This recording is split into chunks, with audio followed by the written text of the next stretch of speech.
welcome to this week's video. For this week, I thought I would do a book haul for the month of February. This is a few books that I picked up before we all went into lockdown. So it's part of my little book haul stack that I still have to show off. And so we've tentatively started to open up again. So I think my Value Village will be opening up again as well. But we're still doing the whole restrictions with the masks and the capacity restrictions. So we'll sort of see how that goes. But I'm really excited if my Value Village is opening up again, because I've missed it.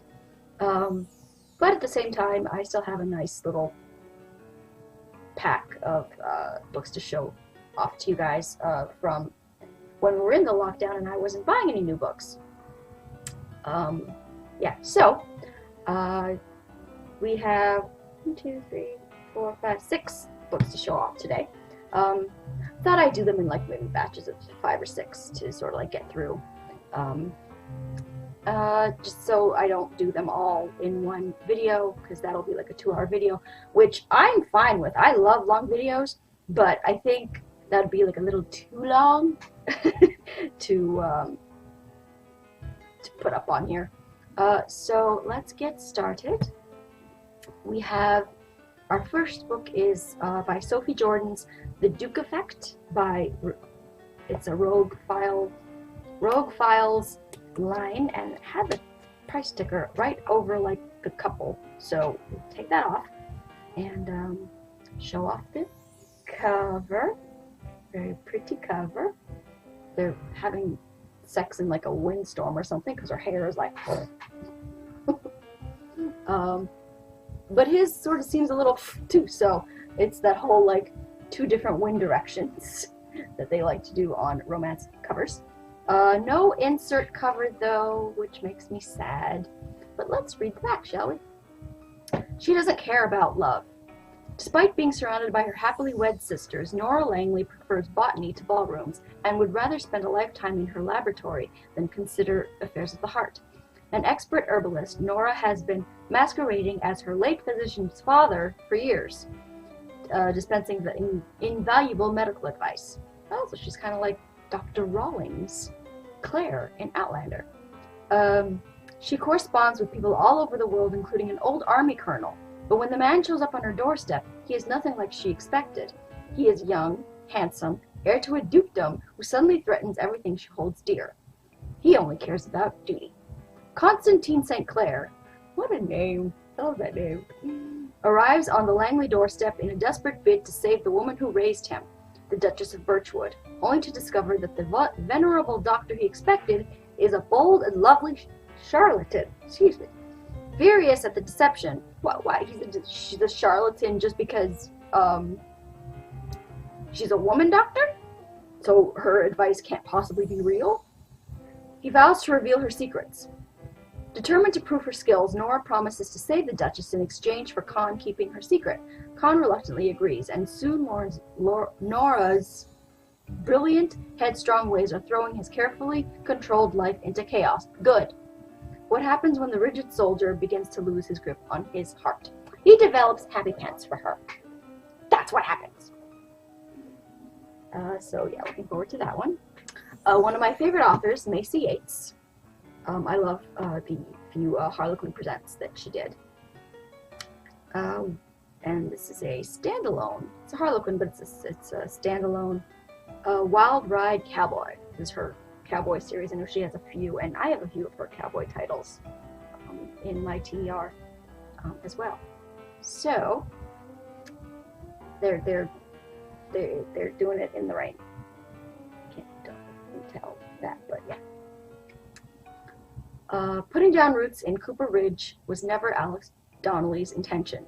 But if there's one thing the ex-military man knows, it's that life rarely unfolds as expected. If it did, his best friend and brother-in-arms would still be alive. Oh, and Alex wouldn't have inherited a ranch or responsibility for his late comrade's sister. Ooh, A woman who, despite her inexperience, can bring tough as iron Alex to his knees. Clara Campbell didn't ask for a hero to ride in and fix her ranch or her life. All she wants is the one thing stubborn, honorable Alex is reluctant to give, a chance to explore their intense chemistry.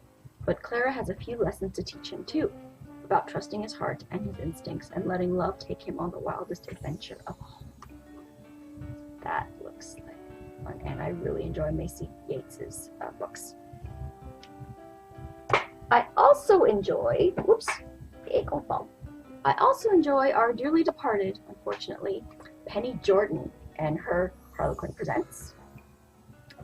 A Stormy Spanish Summer. Pretty cover. Felicity Claremont has come to Spain to claim her inheritance. Unfortunately, that means spending time with the Duke Vidal y Salvadores. Okay, that's his name or his title. And the darkly handsome Spaniard has always made it plain what he thinks of her. The last time Vidal saw Fliss, his emotions were strong. He hated and wanted her with equal measure. But now honor demands he must help her, as the truth about Fliss's family comes flooding out, and the power of their stormy attraction takes hold. Can Vidal admit how wrong he's been about her? Probably not until, like,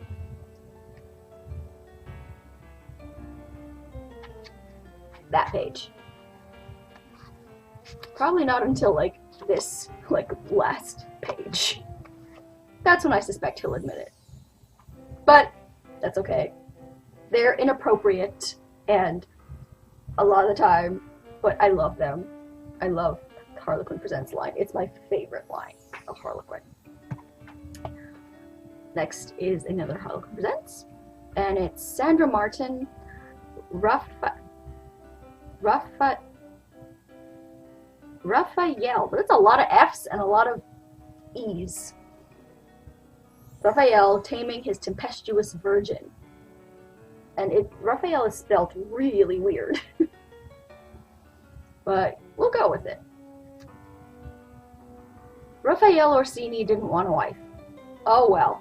But when he meets his arranged bride, Raphael feels honor-bound to marry her. She's not what he was expecting. But her dowdy clothes can't hide her lusciously feminine figure or her wildcat temperament. Chiara Cordiano, Chiara, Chiara, will not love her husband. She's tried everything to avoid her fate, but in the blink of an eye, Chiara is swept away from her quaint Sicilian town to New York. She wants to hate Rafe, but seduction is in her blood. With his dark, brooding looks and tempting masculinity, she'll be purring like a kitten. Now, as a rule, I don't enjoy the name Rafe as a hero, because that character, the character from Days of Our Lives, ruined it for me because I hate that character with the passion of 1,000 suns. But I'm trying to get over that. It's been at least like 7 years since I've seen the show, ever since EJ died. They had EJ cheat on Sammy with that simpering nobody, Abby. Ever since they ruined that, and then I read later that EJ died, so I saw a little bit of like that scene. But since basically like 8 years since I've seen the show, and it was all because of that stupid character Rafe. I can't stand him, but I'm trying to move on because, like I said, it's been 7 years, so I'm trying to be okay with the hero named Rafe. I'm trying. So yeah. Next one is another Harlequin Presents, and it's Jeanette Kenny's Pirate Tycoon Forbidden Bebe. And another in bed cover. The French billionaire's baby revenge. The Pirate Tycoon. Brooding, dangerous hotel tycoon Andre Gautier has whisked Kira, another Kira, but it's actually spelled how I would think it would be, Kira, has whisked Kira across the Caribbean Sea to his stunning island hideaway. He doesn't just want to bed her with a ruthless passion. He wants revenge. Of course he does. It's Harlequin Presents. What would it be without the hero wanting revenge for something the hero wouldn't do? The Kidnap Mistress. One hot touch has Kira desperate to slip back between Andre's sheets. But first she must tell him that she's having his baby. Andre is convinced Kira betrayed him with his enemy. He has to uncover the secret she's hiding if he's to claim his child. So, I'm guessing they didn't use their words. There was a misunderstanding. He hates her because of this misunderstanding. And they get back together. There's happy pants. There's sexy times. And then probably about, like, again, like 2 or 3 pages towards the end, he realizes the secret and that it was his misunderstanding and he was an idiot and he forgives her, and that's Harlequin Presents line in a nutshell, and I love them. The next one is Firefly and Rain by Kristin Hannah. Now, I know that this is apparently a series on Netflix, but I haven't seen it because, and forgive me, but I am just not a fan of Katherine Heigl.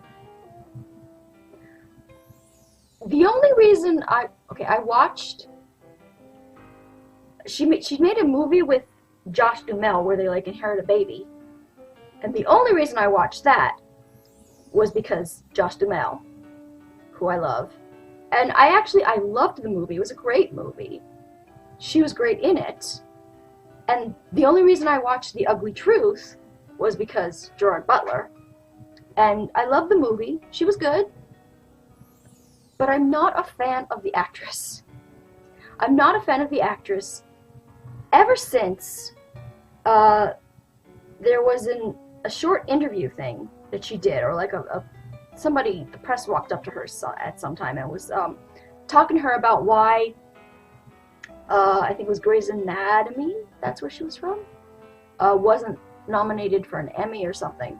And she said something along the lines of that it was the writer's fault. And I couldn't believe the rudeness of that, and just the low class of that. And so that has always like stuck with me. And I've never been a fan of her since, because I thought that was not okay, that she said that. That was just rude and uncalled for and likely untrue. But yeah. So then I found out she was doing this Netflix series. But I love Kristin Hannah's books. So I picked up the book. And I'm glad that I haven't seen the series, so that like whoever she plays doesn't like affect my enjoyment of the character, because I don't know who she plays and I don't want to know who she plays, because I want to see the characters as just themselves. Spanning a novel, sometimes a novel comes along that speaks to a generation. Spanning more than 3 decades and playing out across the ever-changing face of the Pacific Northwest, Firefly and Rain is the best-selling story of 2 women and the friendship that defines their lives. In the turbulent summer of 1974, Kate Malarkey has accepted her place at the bottom of the 8th grade social food chain.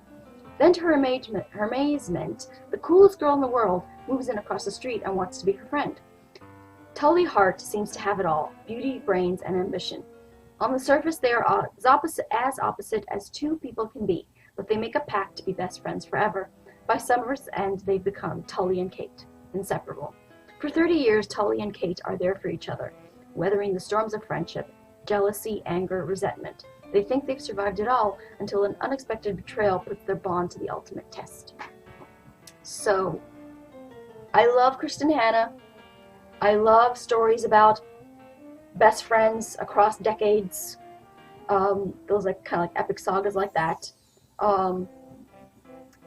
Yeah, so I'm really, really looking forward to this one. And I don't want to watch the Netflix series because I don't like Katherine Heigl.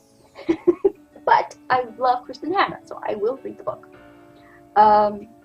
So I think that's going to be it for this week's video. Still got a little bit there, as you can see, to get through. But now that my Value Village is open, likely open, I will check in a day or two. We will see if I'm going to be able to add more to my book haul shelf. Let's call it that. Yeah, so make sure that you're subscribed here to get all my book-related and just random rants about things related videos. And follow me on Twitter at twitter.com/authorejamie. Like my Facebook page at facebook.com/authorejamie.